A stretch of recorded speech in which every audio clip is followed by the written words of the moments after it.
History isn't always about the big battles or the famous speeches you read in textbooks.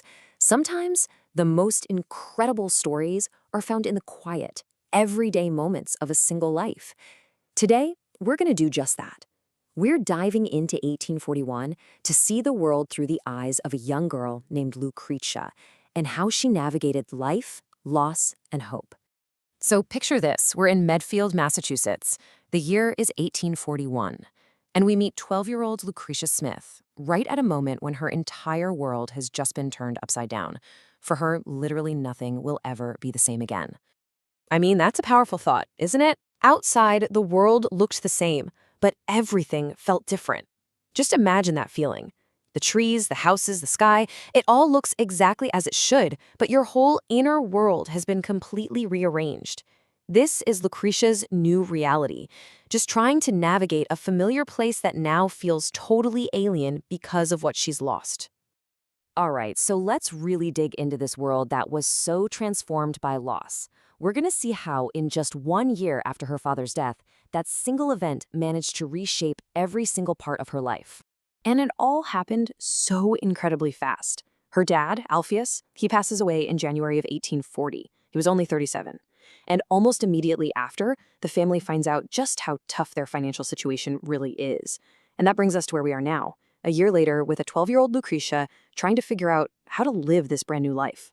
And this leads us to the sheer weight of her new reality. You see, this change, it wasn't just emotional. It brought on this wave of day-to-day practical hardships that totally changed Lucretia's role in her family, almost overnight. Just look at this number. $115. That's it. That was the entire amount her mother received from her father's estate. I mean, can you even imagine trying to make that stretch to keep a whole family afloat? And this really puts that number into perspective. Before, life had these little comforts, butter for your bread, having more than just a couple of dresses. But most importantly, it had her father. Now life is all about what's missing. The food is plain, the clothes are few, and there's this papa-shaped absence in every single room. What a powerful way to put it. So with that absence, a whole bunch of new responsibilities just landed on her shoulders. Her childhood was basically cut short. She had to take on a huge amount of the work around the house. And this wasn't just, helping out. This was critical work for the family's survival, from making meals to spinning and mending their clothes.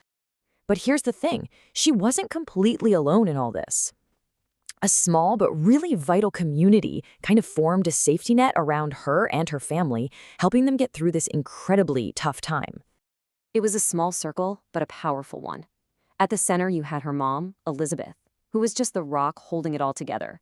Then there was her Uncle James, who didn't just give them money but also encouragement. Her best friend, Hannah, who actually got what she was going through.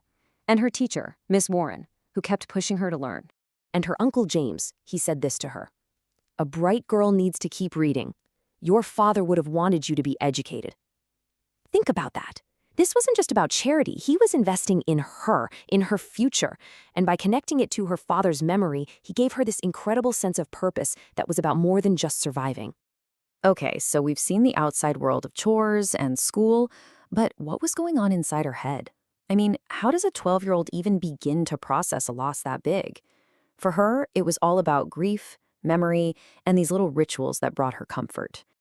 Every single morning, she had this small, private ritual. She'd touch a locket that held a little clipping of her father's hair. It was this simple, physical act, her way of keeping his memory real, of starting each day with this quiet, personal connection to the dad she missed so much. And at school, she was memorizing this poem, Thanopsis, which is this really deep meditation on death. You'd think that would be morbid, right? But for Lucretia, it was actually comforting. This idea that everyone, no matter who they are, meets the same end, it gave her this strange sense of peace and equality in her loss. And that connection to her dad was also grounded in the real world, at his grave.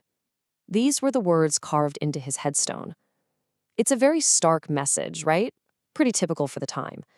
But for Lucretia, it was another real, tangible link, a final farewell she could visit and read over and over. But maybe the most important comfort she got didn't come from an adult or a poem. It came from her best friend, Hannah. This idea that grief becomes a part of you, but it doesn't have to fill you up completely, that there's room for other things too. What a revelation. It was like getting permission to feel joy again without feeling guilty about it. And that permission, that little bit of wisdom from her friend, that's what allowed her to start looking forward to a future that could be forged with hope. Even with all this adversity, she started to dream again. So you have to ask yourself, right? For a 12-year-old girl with almost nothing to her name in 1841, what kind of future was even possible? The options were pretty limited. Maybe work as a hired girl, or if she got really lucky, become a teacher. Her path was anything but certain.